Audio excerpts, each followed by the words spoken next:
सदगुरुदेव की जय, संत समाज की जय। मेरे आध्यात्मिक एवं व्यवहारिक जीवन की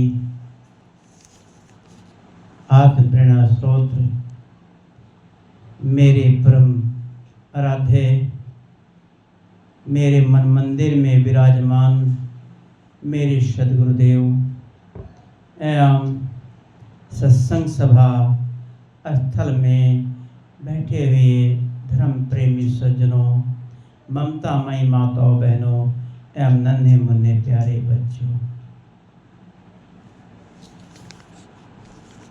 हमारे जीवन में व्यवहार और संस्कार, व्यवहार की बहुत ही आवश्यकता है।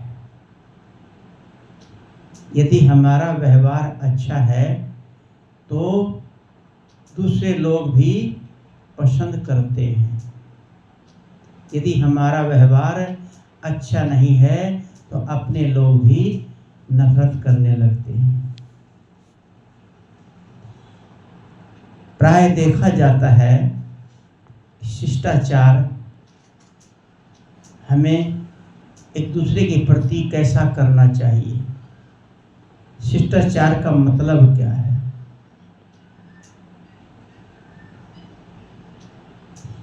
जैसे किसी व्यक्ति के बारे में, अनुपस्थित व्यक्ति के बारे में चर्चा करने लगते हैं लोग। वो सुन नहीं रहा है लेकिन उसकी चर्चा लोग करने लगते हैं। लेकिन ये नहीं भूलना चाहिए, यदि हम किसी के बारे में उसके प्रतिकूल, उसकी बुराई, निंदा कर रहे हैं, भले वो नहीं सुन रहा है, ये प्राकृतिक नियम है, उस तक आपकी बात ऑटोमेटिक पहुंच जाएगी। उसको अनुभव हो जाएगा कि फला व्यक्ति मेरे खिलाफ है, मेरे प्रतिकूल बोल सकता है। उस तक वो मैसेज पहुंच जाता है, भले ही कोई बताए ना बताए, ऑटोमेटिक उस आदमी तक मैसेज पहुंच जाता है। इसलिए किसी के अनुपस्थिति में किसी की निंदा चुगली नहीं करनी चाहिए। यदि चर्चा की बात करनी ही हो तो उसके बारे में अच्छी चर्चा करनी चाहिए, अच्छी बात करें, उसकी अच्छाई के बारे में बात करें। हर व्यक्ति के अंदर गुण और अवगुण दोनों होते हैं, लेकिन प्राय लोग अवगुणों को ही उखाड़ते हैं। यदि उसके सद्गुणों को आप चर्चा करेंगे एक तो आपका मन पवित्र होगा और दूसरा सामने वाला भी पर भी आपका प्रभाव पड़ेगा कि देखो उस व्यक्ति में इतने दुर्गुण भी होते हुए भी उसकी प्रशंसा ही कर रहे हैं। हमारे देखने में आता है कि इसका उदाहरण सापेक्ष है। सदगुरु श्री अभिलाष साहब हर बात को वो कह देते थे कि किसी में यदि बुराई है तो बड़ी तारीफ के साथ करते थे। कहते थे कि वो बहुत अच्छे हैं और अच्छे इंसान हैं, ज्ञानी हैं, समझदार हैं, लेकिन थोड़ा ऐसा कह देते हैं। उसकी सराहना भी करते हैं।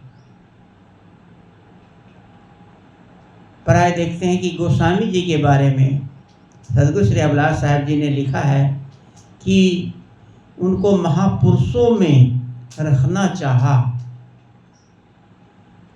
प्राय उनकी पुस्तकें हैं, उसमें संसार के महापुरुष, उसमें लिखना चाहा तो गोस्वामी जी के बारे में उनको ऐसा कुछ अनुभव नहीं लगा कि उनको महापुरुष की जगह उनको लिखा जाए। लेकिन जगह जगह पर गोस्वामी जी की इतनी प्रशंसा करी है सदगुरु बिलास साहब जी ने, गोस्वामी जी जैसा कोई कवि नहीं हो सकता। लेकिन वहाँ पर उनकी कुछ बातें ऐसी हैं जो उनका नाम न लेकर के कह देते हैं सदगुरु कि इतने भावुक नहीं होना चाहिए कि जैसे कि हम राम के भक्त हैं, कृष्ण के भक्त हैं। राम वाले कभी भी कृष्ण की प्रशंसा सहन नहीं कर सकते और कृष्ण वाले कभी राम की प्रशंसा नहीं सहन कर सकते। ऐसे और भी अन्य पंथों में भी है। वैष्णव पंथ वाले कबीर पंथ को पसंद नहीं करते, कबीर पंथ वाले और पंथों को पसंद नहीं करते, जगजीवन वाले कबीर पंथियों को पसंद नहीं करते या अन्य पंथियों को, जबकि जगजीवन साहब का पंथ जो है कबीर पंथ ही है। घीसा दरिया पलटू, कितने संत महापुरुष, गोविंद साहेब,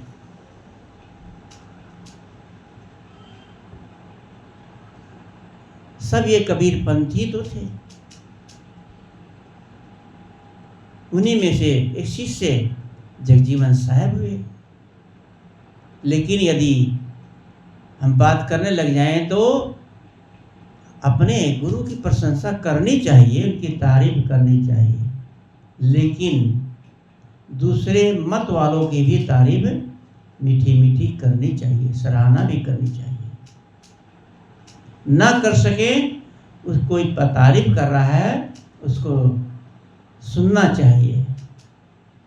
लेकिन सभी लोग कहते हैं मेरे गुरु से बड़ा तो कोई भी गुरु हुआ ही नहीं। गरीबदास वाले गरीब साहब को बोलते हैं ये भी अवतार हुआ कबीर से के जैसा, इनका अलग से अवतार हुआ।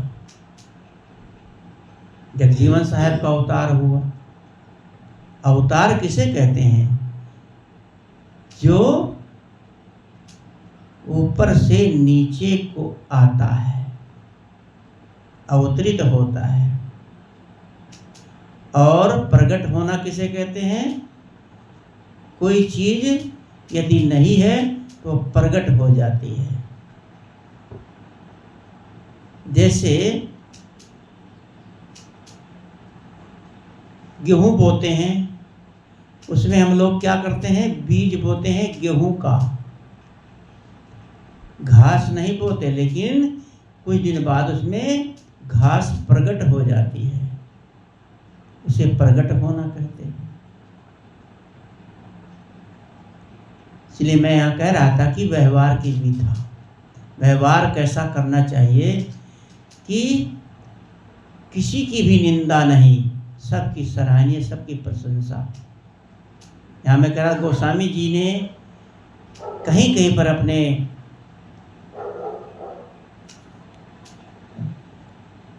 काव्य में लिखा है कि जो भगवान श्री राम को परम पिता परमात्मा नहीं मानता वह बिना सींग पूंछ का पशु है, गधा है, कुत्ता है। ऐसा शब्द का इस्तेमाल उन्हें नहीं करना चाहिए। यहाँ उन्होंने विवेक से काम नहीं लिया, भावुकता में आकर, और उनकी सराहना इतनी करी, उनकी उंगलियों का, उनके चरणों का, कर कमलों का, सुंदर सुंदर कोमल कोमल अंग, इनकी प्रशंसा की। उनके सामने कोई भगवान नहीं ठहर सका।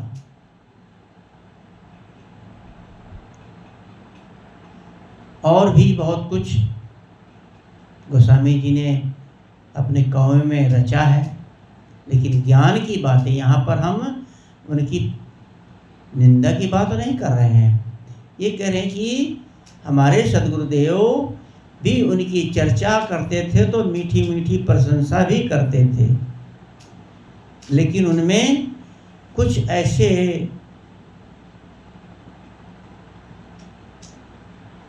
विशेषता नज़र नहीं आई कि जो उनको संसार के महापुरुषों में रखा जाए। लेकिन कहीं भी उनकी निंदा, पूरा उनके प्रवचनों को उठाकर देख लीजिए, कहीं भी किसी की भी निंदा उन्होंने नहीं करी है, सराहना करी है, मीठी मीठी सराहना करते हैं। उनके गुणों के बारे में, अवगुणों के बारे में भी कहा है। ऐसे ही हमें किसी की चर्चा यदि हम करें तो उसके गुणों के बारे में करें, निंदा बुराई आलोचना तो करें ही नहीं, क्योंकि निंदा, यदि आपने उसकी कोई निंदा बुराई की, वह न किसी रूप में उस तक पहुंच जाएगी और उसके मन में आपकी जो अच्छी छवि बनी है ना, वह मिट जाएगी और आप उसके दिल से उतर जाएंगे।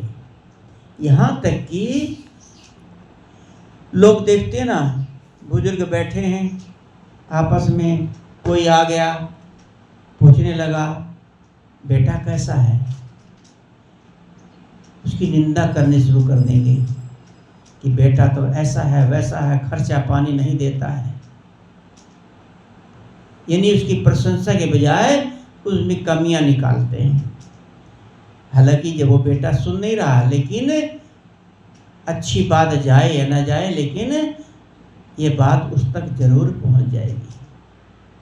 जब बेटे को पता लगेगा कि पापा जी हमारी बुराई कर रहे थे, तो उसके दिल में आपके प्रति क्या भाव होगा।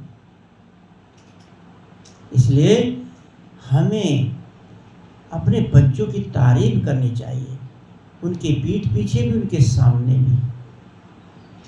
यदि बच्चे से गलती होती है, उसे कहें बेटा, कोई बच्चा छोटा है चाहे बड़ा है, कि आप कितने अच्छे हो, आप गलती नहीं करते, पर ये गलती आपसे कैसे हो गई। वो अपनी गलती को सुधारेगा। अगर गलती पर आप डांटोगे, गलती सबसे होती है। अक्सर प्राय देखा जाता है, सास बहू की निंदा ही करती हैं और बहुएं भी सास की निंदा करती हैं। यदि बहू किचन में काम कर रही है तो काम करते हुए कोई नुकसान हो गया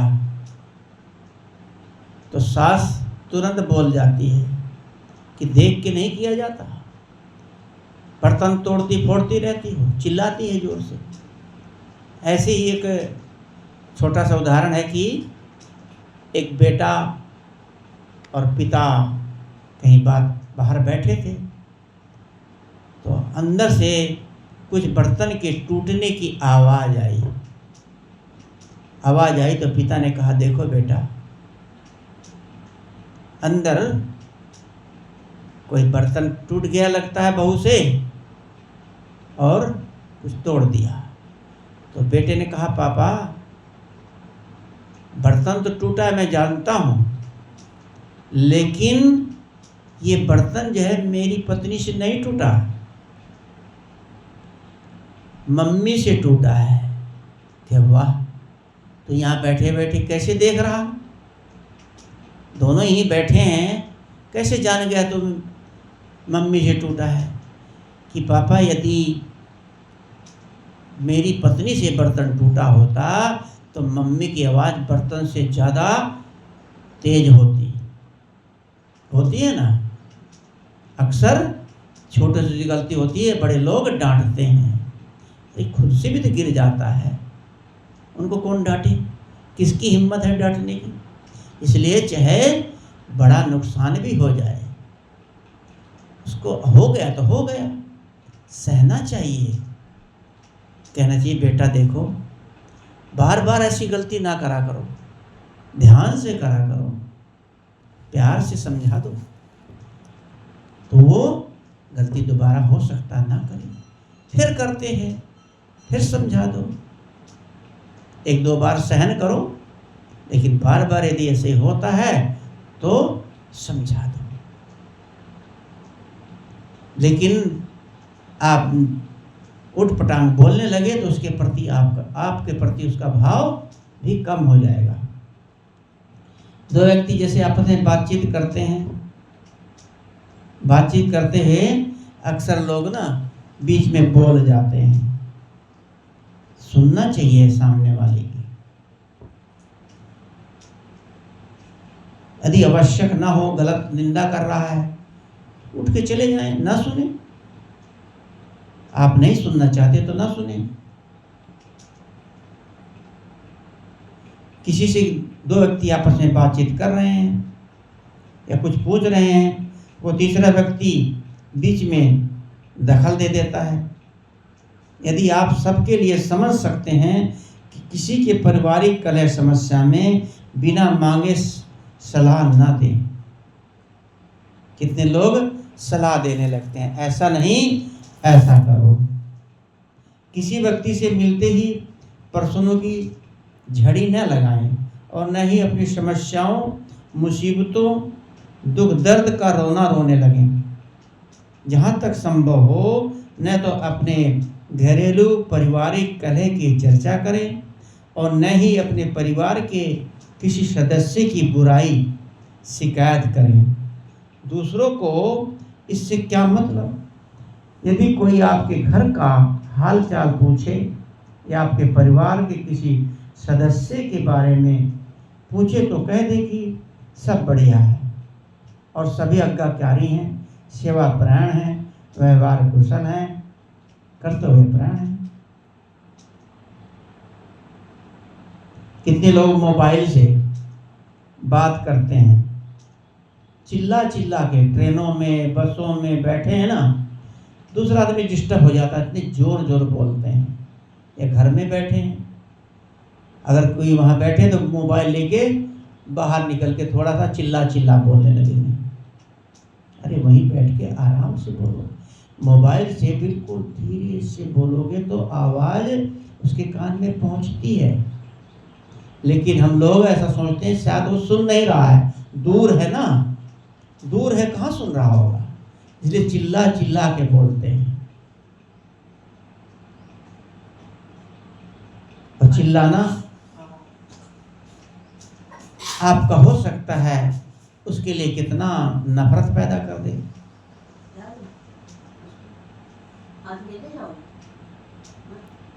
और जीवन में जहर घोल देता है। इसलिए मोबाइल लें तो धीरे से बात करें, संतुलित आवाज करें, जोर से चीख कर न बोलें। किसी की सभा, सोसाइटी में कहीं सभा है, सोसाइटी में कहीं बैठे हैं, मीटिंग हो रही, कहीं सत्संग चल रहा है, वहाँ पर मोबाइल का प्रयोग जहाँ तक हो ना करें। ध्यान रखें वहाँ पर अन्य लोग डिस्टर्ब ना हो। अक्सर लोग देखते हैं ना, सत्संग हो रहा या कहीं कोई अर्जेंट मीटिंग में बैठे तो फोन लेके बाहर चले जाते हैं, दूसरे लोगों का भी ध्यान हट जाता है। मोबाइल को स्विच ऑफ करो या साइलेंट करो। या सामने वाला जो मोबाइल फोन करने वाला हो उसको धीरे से कह दें, अभी बाद में बात करेंगे, मीटिंग खत्म होने पर, सत्संग खत्म होने पर।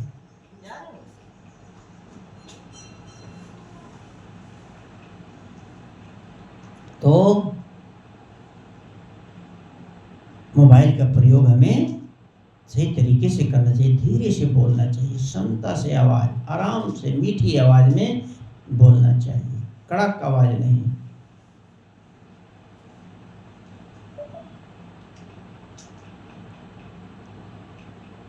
और मोबाइल का प्रयोग तो बहुत ज़्यादा हो रहा है।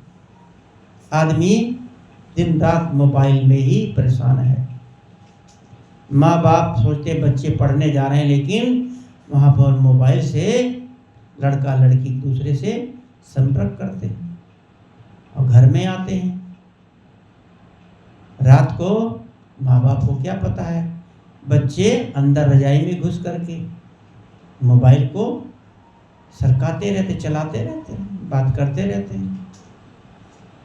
माँ बाप समझते हैं बच्चे सो रहे हैं, इसलिए मोबाइल का प्रयोग जितनी जरूरत हो उतना करें।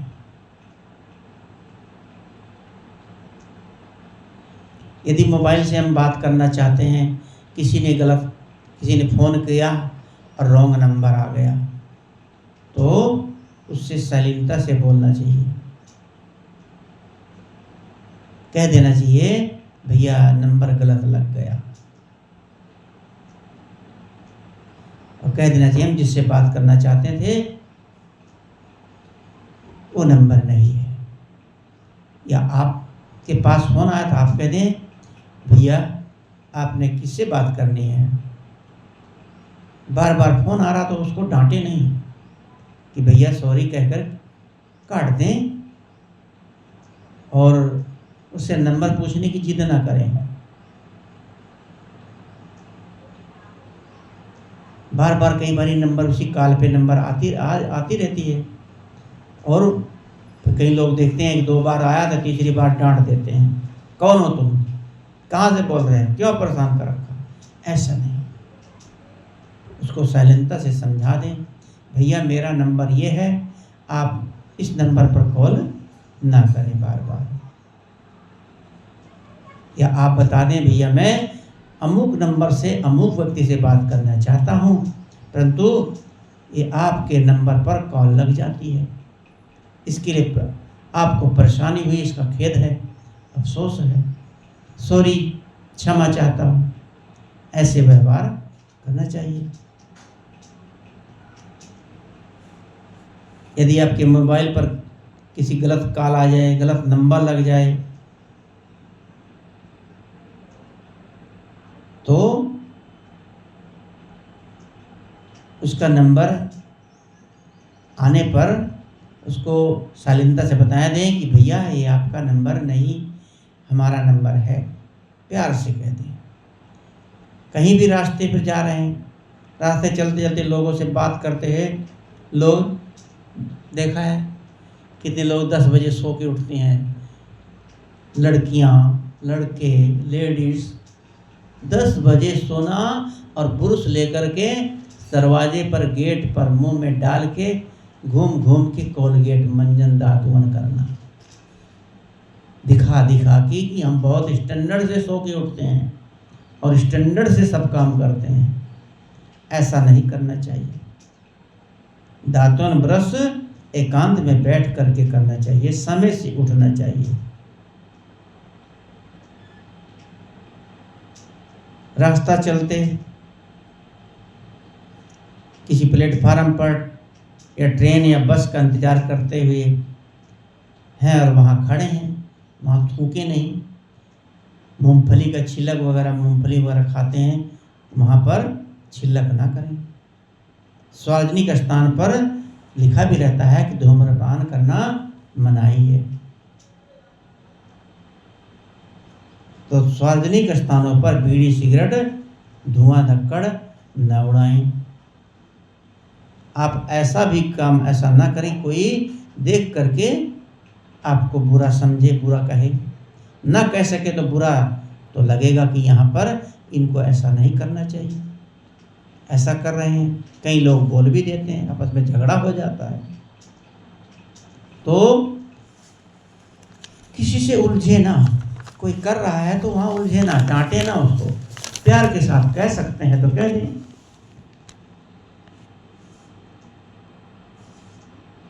चुपचाप उठकर कुछ दूर के लिए, कुछ देर के लिए दूरी पर चले जाएं। वो आदमी शोर मचा रहा, गलत कर रहा, वहाँ से उठ के आगे चले जाएं। वो समझदार होगा, खुद समझ जाएगा कि मेरी बीड़ी पी रहा हूँ, मेरा धुआं उसकी तरफ जा रहा था, वो खुद बीड़ी पीना बुझा देगा, बंद कर देगा, समझ जाएगा, कहेगा भैया आप बीड़ी नहीं पीते, मेरे धुएं से आपको दिक्कत हो रही है। ये समझदारी होनी चाहिए। तो हमारे जीवन में व्यवहार की बहुत ही जरूरत है। आगे समय से व्यवहार के बारे में ऐसे ही कुछ विचार देते रहेंगे, जिस पर हमारे श्रोता लोग सुने और उसको अमल करें। इन शब्दों के साथ मैं अपनी वाणी को विराम देता हूँ। बोलिए सद्गुरुदेव की जय। बंधन है जी।